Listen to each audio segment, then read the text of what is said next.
Border Gavaskar trophy మొదటి టెస్టులో భారత బౌలర్లు రాణించారు. ఆస్ట్రేలియాని మొదటి ఇన్నింగ్స్లో 104 పరుగులకే ఆలౌట్ చేశారు. ఓవర్ నైట్ 67 స్కోరుతో రెండో రోజు ఆటని ప్రారంభించిన కాసేపటికే ఆసీస్కు ఝలక్ తగిలింది. మిచెల్ స్టార్క్ చాలాసేపు భారత బౌలర్లని అడ్డుకున్నాడు.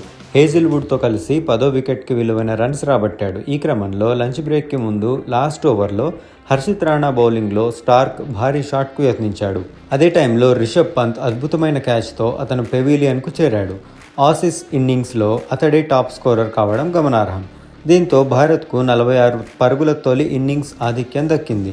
Osman Khawaja 8, McSweeney 10, Labuschagne 2, Steve Smith duck out, Travis Head 11, Mitchell Marsh 6, Alex Carey 21, Cummins 3, Nathan Lyon 5 పరుగులు చేశారు. ఫైనల్గా ఆస్ట్రేలియా తొలి ఇన్నింగ్స్లో 104 పరుగులకు ఆలౌట్ అయింది. భారత్ తొలి ఇన్నింగ్స్ స్కోరు 150 పరుగులుగా ఉంది.